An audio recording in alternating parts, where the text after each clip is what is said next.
Welcome once again to V'ger, please. We are not a vile visited Bajor. We are not a hateful voyage through the Delta Quadrant. We're doing something we like to do more and more of these days and find some interesting people to talk to. My name is Joseph. Just give me a operations console and a gold jumpsuit. I'm your co-host, Peter. We're built for that operations gold, dude. You've just got like Chad security guy like written all over you. TOS gold. We're going command here, all right? Okay, all right. But we got a special one. This is going to be a interview, which we don't frequently do, but it's something that I'm passionate about, and it's something that you're willing to indulge.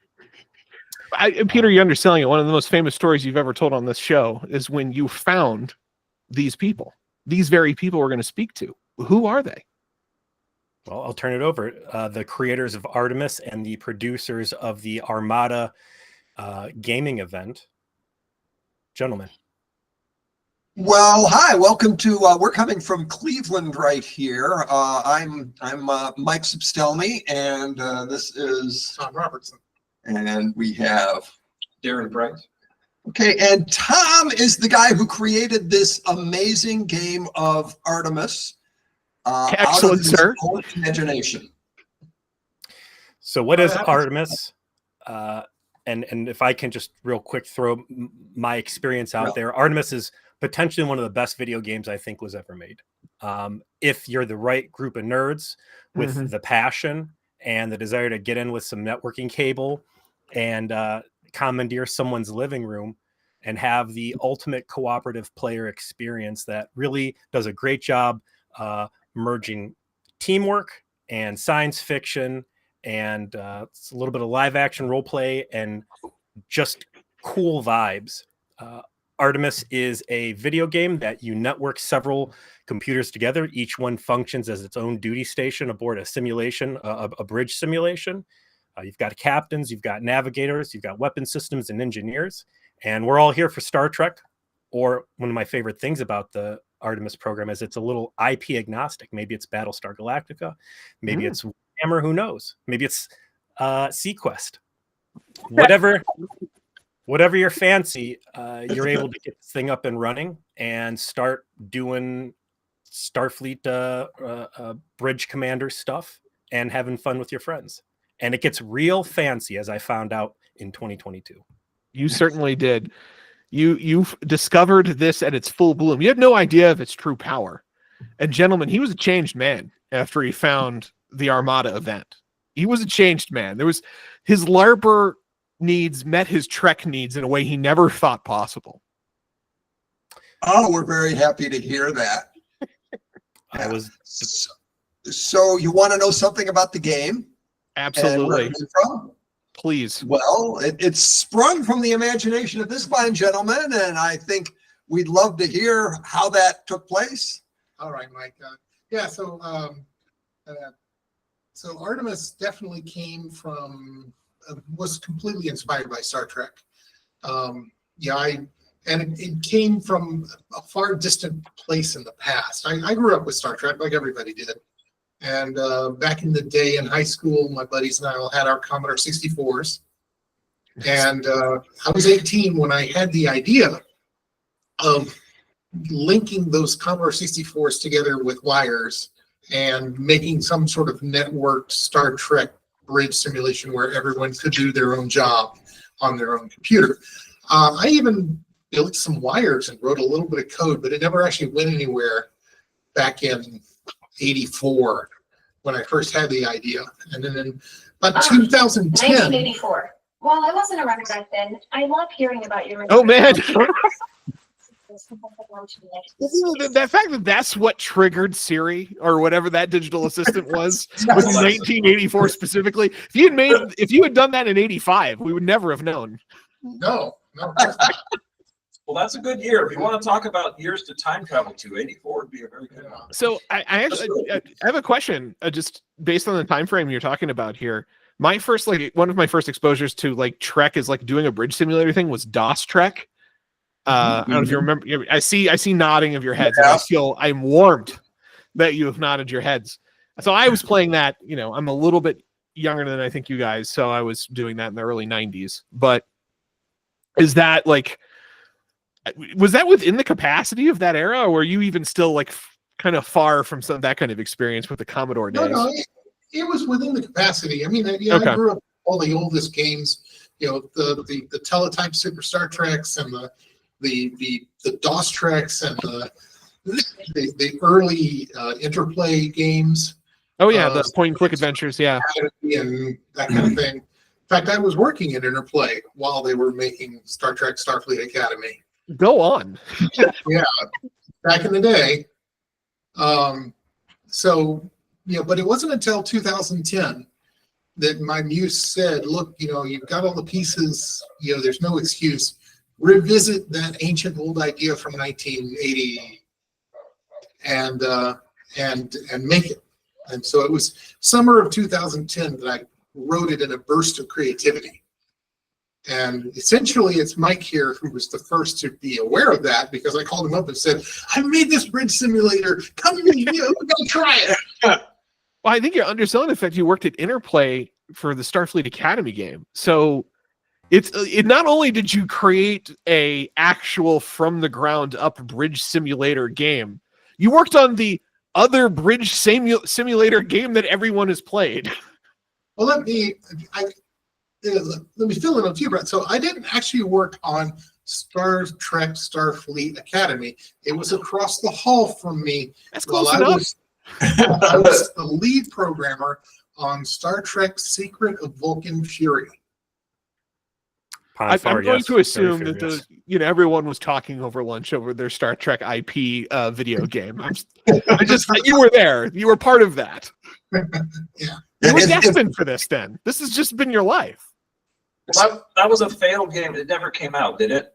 No. Secret of Vulcan Fury never came out. Somewhere on someone's hard drive somewhere, you had actual voice recordings of the original cast who did voices for that story, and someone can take that and animate it and make a whole episode of, classic Star Trek if they could dig up those old voices. There are Wikipedia, there are articles online about this famous mystery game that never got published about Star Trek, and that Thom is cited in those articles as the authoritative voice. I think there was writing by Dorothy Fontana and DC. all the original cast members. Her DS9 episodes were terrible. It was the real deal. But it did not go well. So listen, the fact that you have secret knowledge of Star Trek lost media, gives you sage-like powers. So I've invested them upon thee. So what did go well is, I think, the art direction and the hardware requirements that you set on Artemis. Because when we started playing this, I think I bought my copy in 2011. And I don't even remember how I stumbled across it, but it was instantly I saw it and I was like, this is exactly what I want. I want something that focuses on in the same room, LAN teamwork, that tells a cool story and lets us have this adventure together in this shared experience. And it required the LAN party energy, which is that was a part of PC culture before the advent of widespread on-demand high-speed internet. Yeah, and it's gone. It's long gone. But this made you do it. Well, even with the power that we have now with Discord or Zoom calls or whatever, where we can all teleconference together, there's still something about being in the room together and able to have that shared experience. And I know there's bridge crews out there that are willing to do the remote play together, and I think it's excellent that where there's a will, there's a way. But this game, I think, really shines with everybody in the same room. And what's interesting to me is the boldness to say, I'm not going to make a video game that is going to be Activision shiny with photorealistic models and really try to push the envelope on special effects, but I'm going to make something that's solid, something that feels authentic, something that fits the bill for the story we're trying to tell, and make it so that it can run on literally on netbooks and stuff. Because that's what we were running it on initially, was netbooks and old Dell D500, P4 systems, and giving people the ability to play with such a low hardware requirement opened so many doors because, yeah, it's a big ask. Hey, I need 5 computers in the same room running this thing. And ideally laptops too. So you're not getting, cooking everybody alive in someone's living room in summer.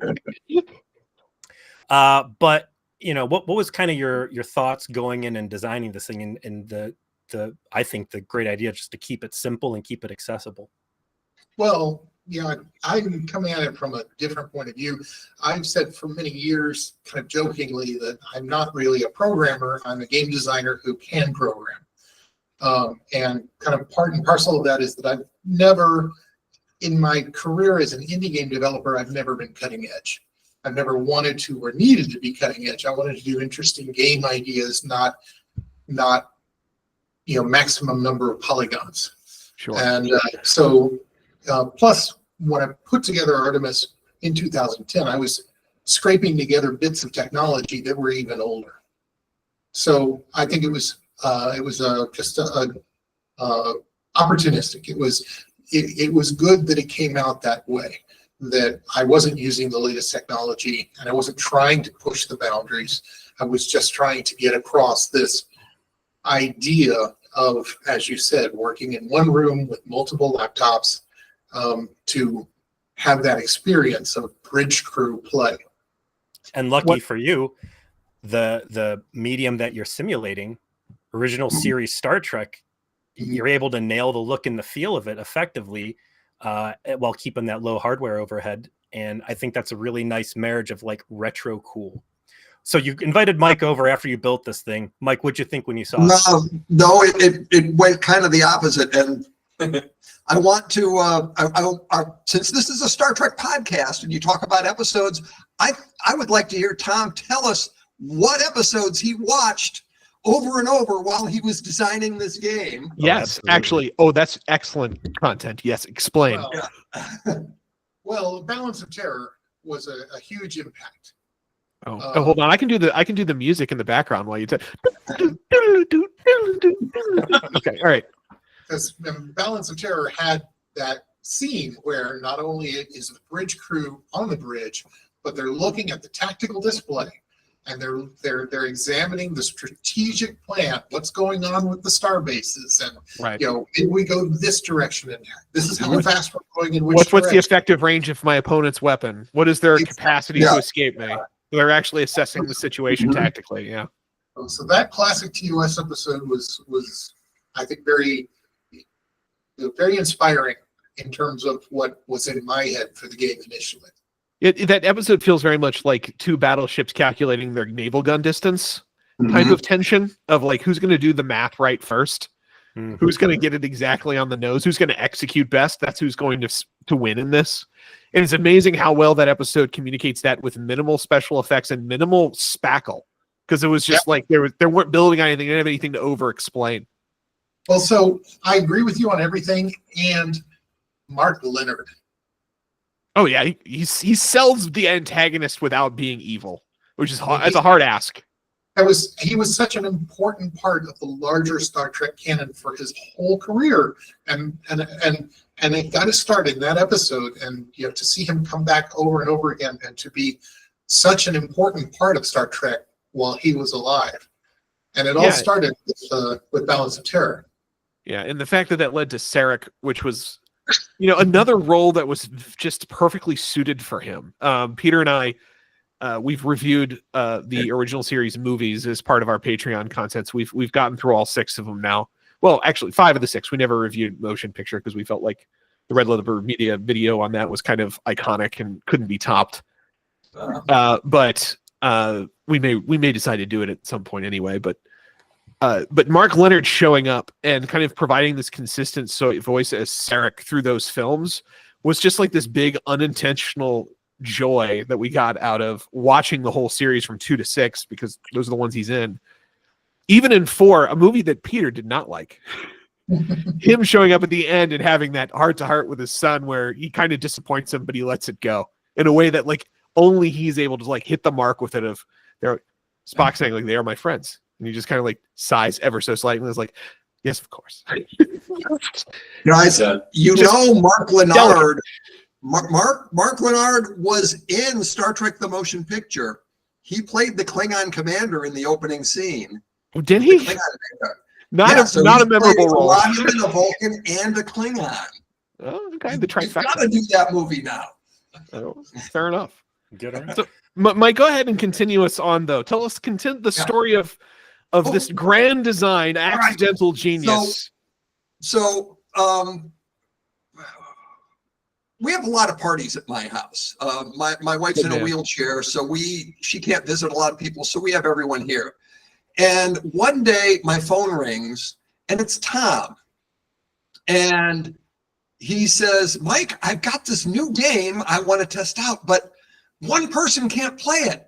I need a bunch of people to play this game. Can you come up with a bunch of people? And I'm standing there and there's all these people in my house. And I say, hey, anybody interested in playing a Star Trek game? And all these hands went up and they all said, yeah, let's do it. So that kind of party. The next morning, excellent. we were setting up a bridge in my living room. Ian, I wish I had friends like you guys who'd set up bridges in living rooms with a drop of a hat. I've never lived such a luxurious life. Isn't there footage of that first game online somewhere? There is. Thom shot video of that, and it's on YouTube. And here's an interesting little fun fact. Here in Cleveland, the first captain to command Artemis was our morning drive time radio host from our NPR station. Oh, that's excellent. Did he do a little bit of intoning as he did it? He has so many, if you watch the YouTube video, so many people are making fun of him for all the mistakes he made captaining in the very first mission.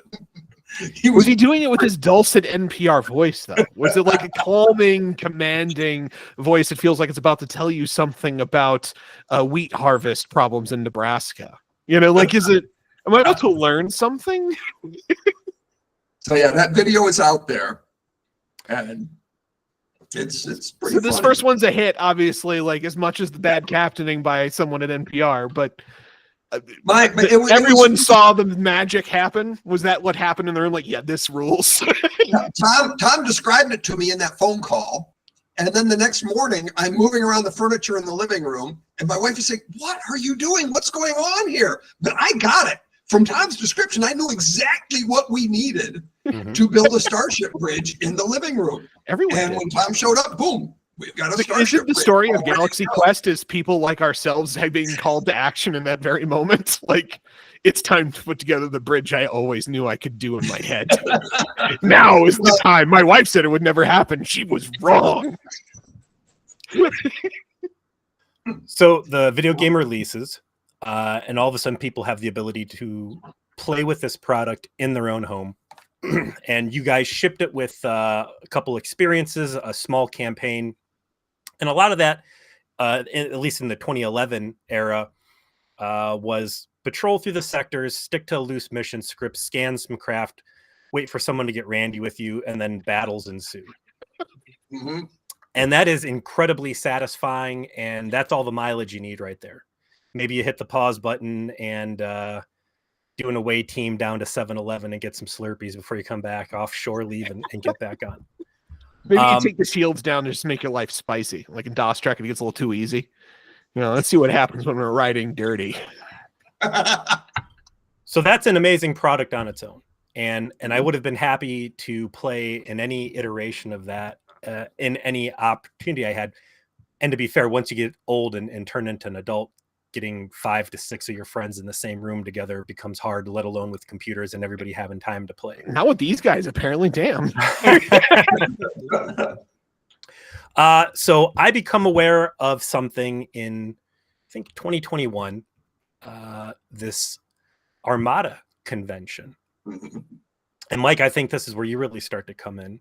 And I didn't understand what it was going to be at first. I figured it was just going to be a bunch of bridges running independently and maybe some PvP of some sort and just people getting together, because it is such a hassle to build these bridges that, hey, if I like playing and you like playing and you like playing, maybe we're not a normal crew, but we all bring our stuff in there. We've got enough to run a bridge, and you get a couple people from Youngstown and you get a couple people from Pittsburgh and whatever. And great. We're doing this, I think, somewhere roughly in Mayfield Heights, close to my parents. Excellent. That's what I went in expecting. What I saw at that Armada convention just frankly blew my mind. And it was a nerd fever dream, the likes of which I still haven't come down off of. Tell me about the foundation of the Armada event, and how it started, what it's progressed, and where you're going to be going with it now. Well, include the next one too. Let us know when it's going to be. Yeah, we're about to happen. We're right on the cusp of it right now. But we had several Armadas in the past, and that was also Tom's idea. He had always wanted, and the game from the get-go was popular at conventions. People picked it up and started running it at conventions. And yeah, that's where I experienced it. I experienced it at Gen Con many years ago. And Tom may have been there when you played. Quite likely, sir. So it was popular at conventions, and Tom said, I've always wanted to have my own convention. And we did some Armadas, and they got bigger and better and bigger and better at hotel ballrooms. And we were about on the verge of doing one when the pandemic hit, and we got kind of shut down. So that one that you got to attend, Peter, simmered for a while and got to really mature. So when you got there, it was my crazy idea to have this big war, because it's kind of, Artemis is like Star Trek, and Star Trek is like a World War II cruiser crew out there doing their stuff. And I was thinking, there's that movie Sink the Bismarck, where they've got that giant map of the Atlantic Ocean and they're pushing around. The admirals are pushing around these models as they're searching the Atlantic Ocean and they're trying to win the war. I want a giant map with people pushing model spaceships around as they're plotting this war. And so that's what we had. We had a map that was like 16 feet by 16 feet, and people with sticks pushing models around, getting reports from their starships on what they're seeing in what sectors, and plotting victory over the bad guys. As a man who lives his life by spreadsheets, it's a kind of energy I can appreciate. So, some people want to be in the seat of the pilot, gunning down the opponent, and some people want to be managing supply lines. That's what gets them going. Well, Armada 5, we were getting ready to run it when the pandemic hit, so we had, 2 years to kind of simmer with it, but we got Armada 5 together at the Makefield Village or whatever. I forget which hotel it was. Garden Inn. The plan was we were going to have 9 sectors. We were supposed to have 9 GMs, each one running a sector. We were supposed to have 20 bridges. I think we had 10, 15. Yeah. So it was again in the July. It was like in the peak convention season. And if you know anything about trying to schedule an event in July, everyone has a relative getting married in July, and so we weren't really sure what would happen. It wound up, it was just me and Mike were the only 2 GMs that would show up and run things. So we had, I think it was 10 crews.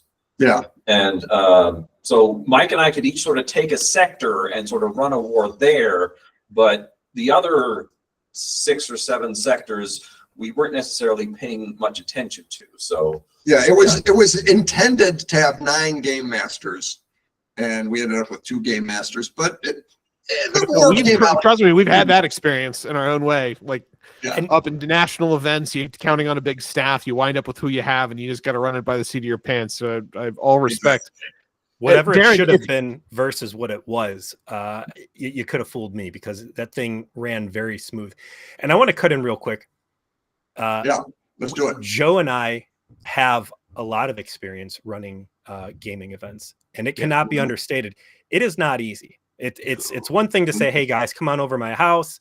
Let's do this thing." It's another thing to say, "Hey, we've got rented a room at the library, or something at the high school, or some other community room."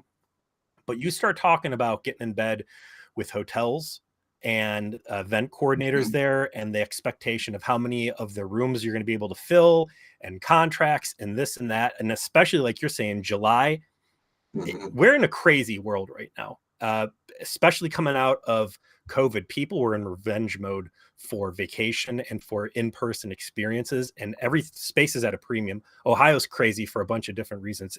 It's wild down in Columbus, and I'm sure it's the same way in Cleveland too. So the amount of interference that little girls volleyball and gymnastics stuff causes in the convention space is just nuts. These parents want to get together, and it's like this weird, crazy room party subculture. And you're just like, hey, I'm trying to run a nerd thing here. Like, can I please get some space for us? Can you horny single moms go elsewhere? I have important things to do. So, I want to say you guys sticking it out and actually putting a convention around about that. Like, it's a big financial risk. We're not talking about Microsoft over here in that room. Like, you guys are people doing a passion project, and you're putting out a great product. And there's this financial investment. There's a time risk. There's all sorts of things that could go wrong, but you brought the community together and you put on cool stuff. And I don't know what Artemis 1 through 4 look like, but again, going into 5, it's clear that everybody was there to have fun, and the staff had their head in the right place. So I just want to cut in, Darren, you did speak up, and I appreciate it, but we didn't really get a chance for you to introduce kind of when you enter the picture. Because I know by Armada 5, you are involved in writing scenarios, correct? Around Armada 3, I was like, Mike hosts these parties like every 3 months. He does an Artemis party, and he invites absolutely everyone he knows, everyone on the internet, everyone he wants to use. Even people I don't know. I just put my address out there on the internet. So Cleveland, what could go wrong? So I started attending these Artemis parties, and then I started looking at like the mission scripting. It's like, oh, this is like HTML. I kind of know how that works. I can do something here. So I started writing missions or whatever. But I got involved with Armada 4, which was that's sort of our high water point as far as we had like I think 90 people show up with 15 to 20 bridges. It was insane. Where'd you host that at? That was in Beechwood. Yeah, we did one in Beechwood. But we had a huge big hotel room. We did there was a bunch of LARP events because we had this ongoing story about the Zimni and the Arvonian alliance was disintegrating, and the Torgoth and the Greylands were allied, and there was this. Mike was he was the galactic president. He got assassinated, and then later on for Armada 5, we had his evil twin brother show up. To do, like you mentioned in your that we had little movie segments that we had filmed here, and yes, the production value was interesting, but we had all these huge planning meetings for Armada 4. That we had budget committees, and we had the writing committee, and the movie that was a separate committee. So all this planning went into Armada 4. When we get to Armada 5, we got hit with COVID, and we didn't have quite as much resources to do everything we wanted. But when we got in the ballroom and things started to move along, it actually came together, the story as far as what we were trying to do with all the different bridges. It really came off rather well. So we've got a core product, which is a video game of 6 people sitting there and fighting computer ships, NPCs. And what you've been able to do with this Armada thing is create a fully immersive experience where it's not just a sci-fi convention with people cosplaying. And that I want to reinforce that too. Like, I walked in, and again, Artemis can be whatever you want. You could show up in Star Trek shirts. You could show up in Star Wars Imperial uniforms. You could show up in chef's jackets with color patterns spray painted on. It can be whatever you want. And I think the universe you guys have set up, having this weird patchwork of crews kind of makes sense. I think there were some privateers in there. So I walk into this ballroom. There's all these bridges set up. The lighting's brought down. There's the GM corner. You guys have sign-up sheets. There's all this. I think you're selling merch, which was pretty cool. And then, in the middle, there's this massive map section. And that's where it dawned on me, like, this isn't just a bunch of little one-off games. These guys are telling a big story. It's involving everybody. And it's not just a script that's running that people are going through a simulation. You've got this live staff component. Where are people having fun? Where do people need to have more fun? Where is it too easy? Where are the curveballs I can throw? So everybody's being engaged. And I'd like you to talk here in a minute about the new Cosmos engine that you built. But the original, there were serious technical limitations on the first game. And I think you had some really creative ways of putting on this big event around that, where each server was a sector and you would fly all the way to the top and basically hit the zone wall. And then you have to go over to the staff table and say, all right, we've got our pink pass for this ship.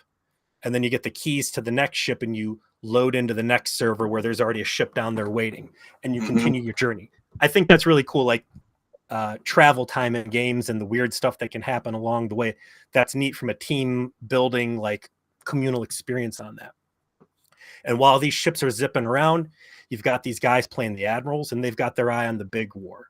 And the fun that happens here, just like movies and everything else, is the guys in the boardroom don't care about the guys in the ship, and the guys in the ship think that they're, worried about their own thing. And this, they're going rogue. They're deciding. They're making decisions on themselves on the field. Your crazy Starfleet Android syndrome can't catch me. I'm the one out here making decisions. So you've got this massive multiplayer LARP component. You've got the boots on ground action of the video game happening. And then you touched on it a little bit before. There was this multimedia component. And again, we've put these conventions on. It is so easy to do things the lazy way and just say, all right, well, we want to tell the story up to this point. Here's a blurb. Everybody pass a sheet of paper around. Get familiar with that. But doing these fan-produced video segments, I thought was amazing, especially once you start playing and getting in and you're like, all right, I understand what we're setting the bar at here. This is about having fun. These guys are having fun and they're putting the effort in, and it's amazing. Wars or battles being won or battles being lost, and the news bursts you guys had ready to go on those. Like, yeah, where else are you going to find something like that? I can't tell you. Starship Trooper cut-ins on your LARP. Just fantastic work all around. We did have that. Yeah, we had commercials. We had funny commercials. And we also had news blurbs giving the results of battles that they fought. You're saying this is happening this coming weekend for Labor Day or soon? When is this next one happening? No, we are doing another one in the future, in the very, very near future, at the Cleveland Gaming Classic. The Cleveland Gaming Classic is a gigantic gaming convention at Cleveland's International Exposition Center, which is a facility that you got to see to believe. It's so huge. They used to build tanks there for World War II, right? They built tanks there. It was made for building bombers. Fitting. They built tanks there through the Korean War, I think. And that's an event that's September 19th through 21st. September 19th through 21st. So it's the autumnal equinox is when this takes place. And it's a giant convention, lots and lots of games. We are one of the games. There will be tons of arcade games. There will be tons of pinball games. There will be board games. There will be the BattleTech pods, if you remember those. Oh, of course. I used to rock those at Gen Con every damn year. There will be indie game developers there presenting their games. They will have an award ceremony for the indie game developers. They give out the Golden Cartridge Award at this event for the best indie games to come out of their convention. And there will be a zillion vendors there.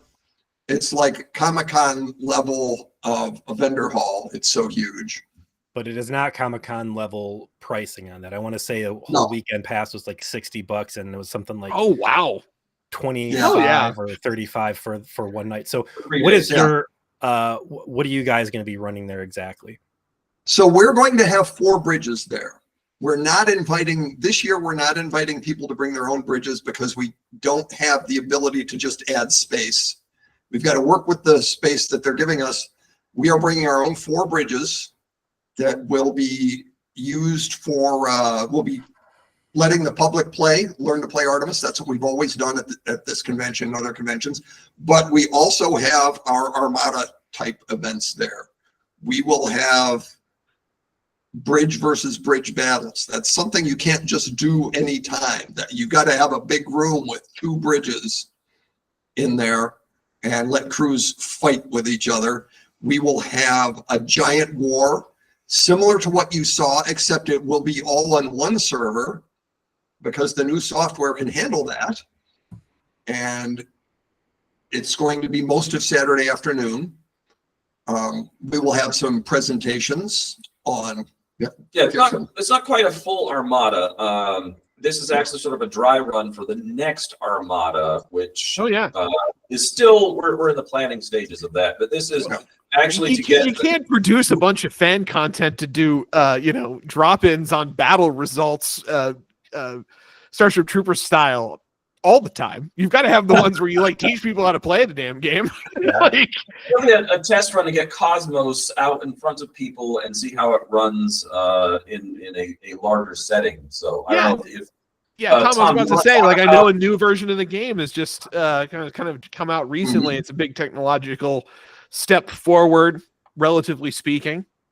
Yeah, because Armada 5 was kind of the end of the Artemis 2.8 era, and then maybe Tom can tell us what inspired him, what convinced you, oh my God, I really need to redesign this game and come out with a new version. Well, everyone wanted changes. Everyone always needs fixes and new features. And after 10 years of working on the original Artemis, the code base was clunky and there was a lot of engineering debt. And I decided the best choice was to move on with a new engine and a new ground-up rewrite, especially because Artemis is evergreen. It's not going away. I have to plan for the future. As these guys have already heard, when I made Artemis in 2010, to me it was just another of my crazy ideas, of which I have many. And I've written many little games here, there. I'm always making games. To have one last 10 years is the truly unique and strange thing in my life experience. And so when I built Artemis the first time, I certainly did not build for longevity. I did not build for people working with me. I did not build for the complexity that Artemis eventually became. So Cosmos was basically an opportunity to say, well, let's rebuild and fix all these problems. Look at it from the point of view of what it really became, not just another one-off game prototype. Yeah, now after all this time, you know what this should look like. Absolutely. And start fresh. And the development cycle was completely different and completely had a very different point of view than the original game. And so of course it was obvious I'll upgrade from DirectX 9 to DirectX 11. It's obvious that I will move over from an old network code layer that was TCP only to a new network layer that is UDP and much more flexible. The two things that everyone was very clear about was they wanted a full 3D space. And they wanted infinite space. Neither of which the old game could do, but the new game does. The map that you're going to be running at the Games Fest, how long does it take to fly from one end to the other? Oh wow, that's at least 10 minutes or so. Well, we haven't timed it yet. That's really tough to say. It depends on how much. How fast what warp are you at, and how much energy? Yeah, how much do you overclock your engines? Do you risk burning them out? It's a big space relative to the game resources. Big space now, and I think it's going to take longer than that. But regardless, it's a big map. It's like an ocean. It's like having a battle that you're trying to conquer an entire ocean. What a great way to provide some grounding to the experience, right? Like space is infinite, so any space fiction that has to deal with confined space is already asking you a touch, right? Like you're already like, well, space is endless, so really, are you ever going to run into each other? So you have to suspend your disbelief a little bit to get into it. I think that's easy enough, especially when you can create that simulacrum experience where people can think of it as an ocean, but it's space, and now we're doing cool sci-fi things in it. That's very smart. Well, it is infinite. If you want, you could just fly off the end and go off exploring, but then the bad guys are going to conquer your space. Yeah, that is a downside. But that one guy, he's just like Blair and Freebird. He's just rolling out to points unknown. He doesn't care. So you're going to be running some workshops too, right? We haven't quite nailed that down yet. Mike put out a document out there of things we could do, but we're still talking with the venue as far as what space they have. The IX Center is very large, massive space, very brightly lit, and the noise is an issue. So having people on a bridge who are trying to talk to other people on a bridge and being able to hear each other is one of our challenges. Gotcha. Yeah, so we are going to have some workshops and presentations. Excellent. We're just not sure if they're going to be on the stage or if we're going to close down one of our bridges and do a presentation there. We'll find out when they tell us how we fit into their schedule. Sometimes you show up at the event and you find out what your event space is, and you just got to make it work. That is how it's done. Exactly. But we're just a part. What's that? I was going to say, we haven't touched actually on any Trek favorites from Mike or Darren yet, so I'm not going to let you off the hook. We got to get that in. So, I feel, Mike, you are another TOS guy, maybe from an origin point, but if I got that wrong, are you a Berman era fan? Oh, I am a Berman era fan. My favorite television writer ever, I just got to meet at Comic-Con, Ronald D. Moore. Ronnie. Cleon Ronnie. Oh, yeah. He has written the best stuff for Star Trek, for Battlestar Galactica, and for All Mankind. No, Battlestar Galactica season 4, 5. I don't know about that. I think best ever. All right. Yeah. But early he did do good writing in Battlestar Galactica. Oh, absolutely. Seasons 1 and 2 were stellar. But yes, I am old enough that I remember watching original broadcast of Star Trek. There's one episode in particular when I was a little kid. Give it to me. Assignment Earth. Oh my God, the Gary 7 or whatever. When Gary 7's cat turned into a woman, it scared the pants off of me as a little kid. I couldn't understand what was going on, but yeah, I did watch original Star Trek over and over and over through the 70s. So if that was the first one that caught your attention, what's the one that caught your love? Everyone's got that Trek episode. They're like, I think this shit is for me.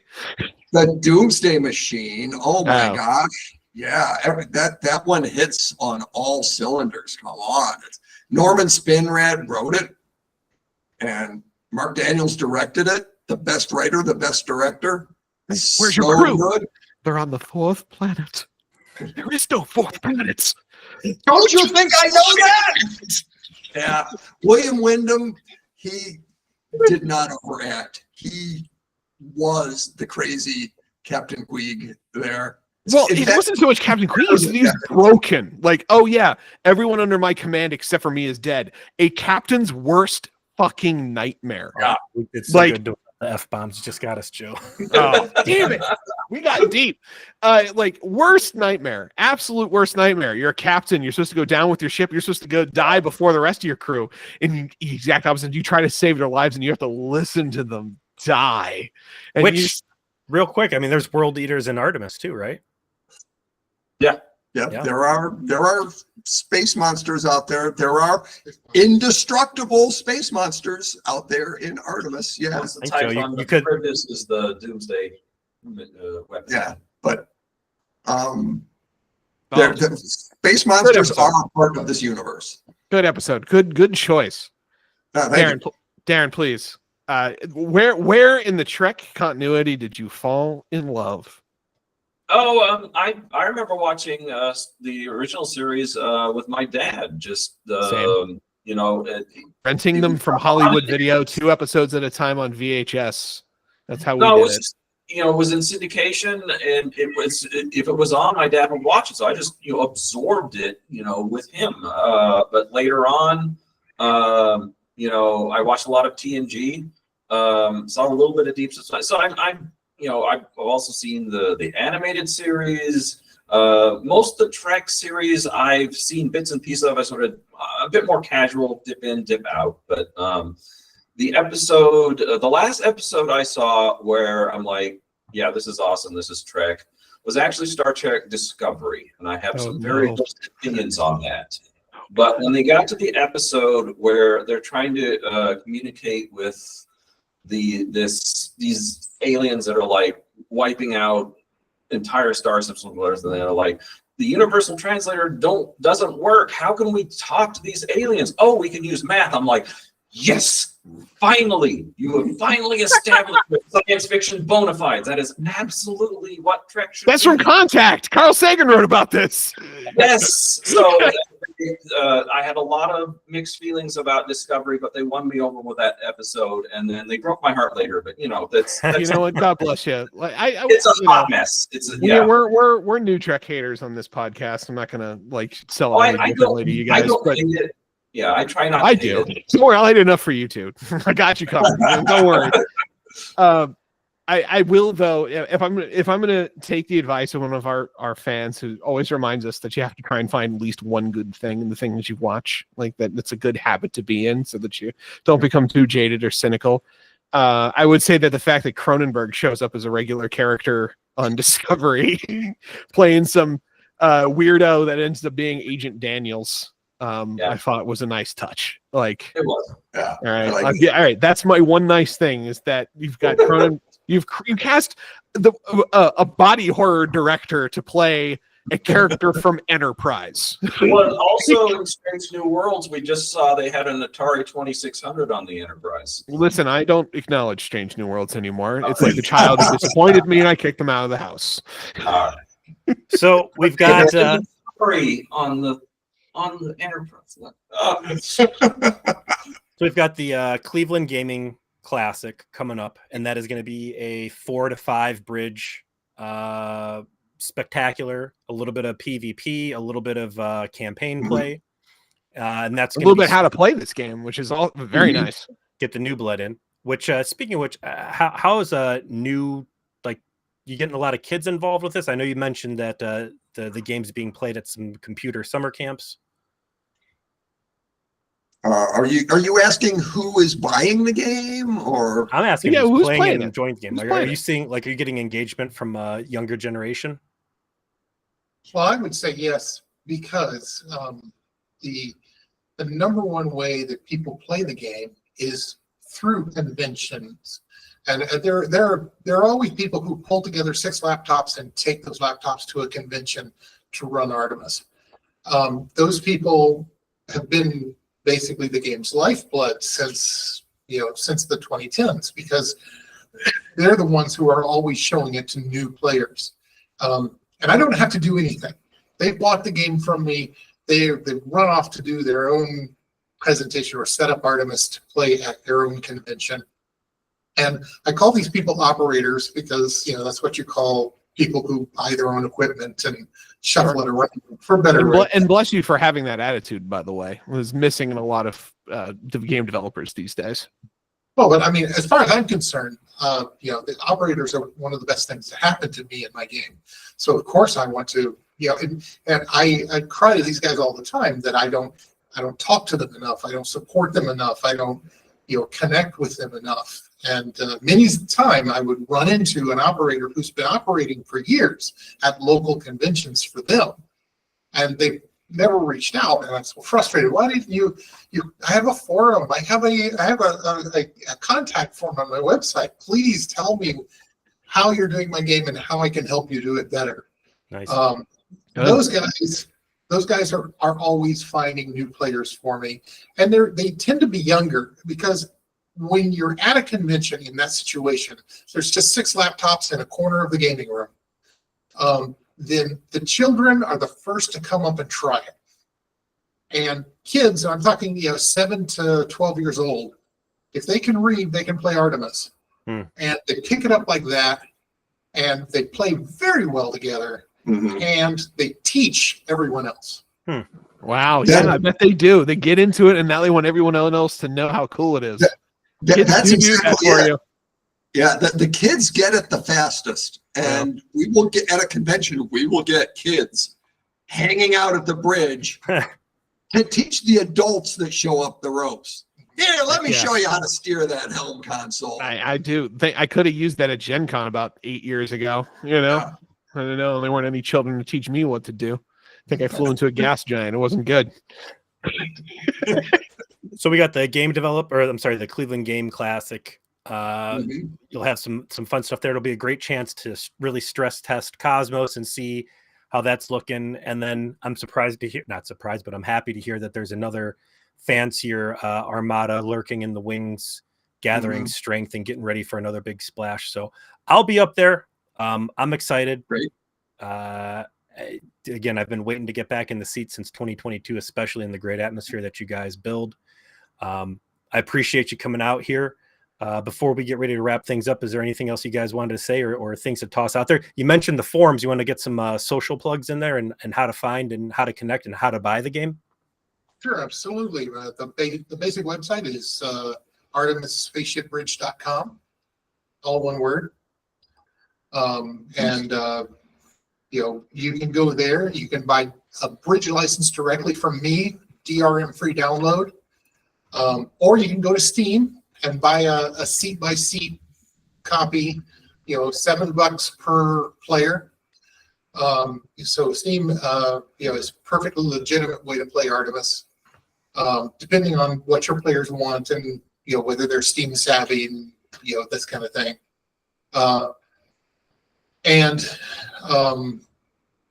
There are direct links to the forums and the contacts on the artemisspaceshipbridge.com website. I know you guys have the Facebook group, but the forums really seem to be the best way to keep in contact with what's going on. Yeah, the forums is the best way to, we watch it. Tom's watching forums, but we've been told no one uses forums anywhere. Everyone's on Discord, and we roll our eyes. Oh, Discord. Nah, see, you guys are cultivating the audience that's going to be on the forum because you got to want it to be on a forum. That's good. That's good. But there is several Discords, Dig at Artemis. But if you're looking to play online, the two groups that we have the closest contact with is Xavier wrote his own version of Cosmos that they play every Saturday. That's the Terran Stellar Navy, and we'll get you a website or a URL. That's for the Oshawa crew, right?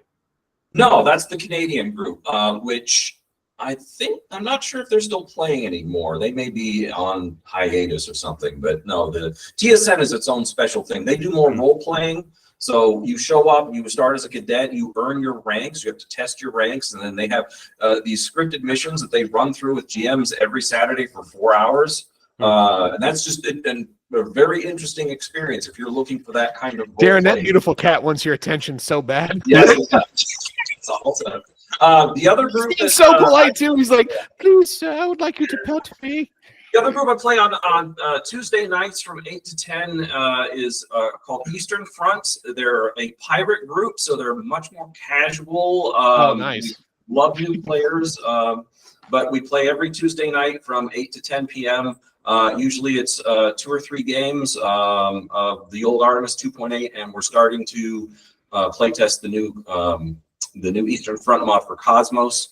But that's another group who plays online, and we're always looking for new players. So, thank you. All right. And at the Cleveland Gaming Classic will be a unique opportunity. We will run a big, long war. We will have game mastered adventures, and we will have some scripted missions, and we will have PvP. We will have a big immersive war that goes most of a day. It'll be like sitting down with your friends to play Dungeons and Dragons. You're committing to play for a while. And it's going to be like being on a starship crew. You need to take a restroom break. You got to find somebody to take your station. because You need, the relief, battle you need a relief was- officer. Yeah, Yeah, it's absolutely. going to be Get Ensign Braxton over here, man. He needs to keep an eye on these energy levels, or this warp core is going to shit itself, or I'm going to shit itself. exactly. It's going to be your best chance to actually be on a starship crew for a day and fight in a desperate war to save humanity. Oh, I'll be there with my gold on, man. I'm Hell excited. yeah. All right, gentlemen, thank you so much. Thom, Mike, Darren, this has been a delight. I really appreciate the fact that we were able to get this view into both the creation of Artemis, the creation of Armada, to how it evolved, all the play groups that are out there that you can get into. And I would encourage everybody in the sound of our voice, go visit the Cleveland Gaming Classic, September 19th to 21st. Find the Artemis crew. Go enjoy Armada and get a taste of the greatness Peter sampled and he has never been able to stop thinking about. I love it. I love Artemis. Take Thanks, care, guys. everybody. Okay. Thank you very much.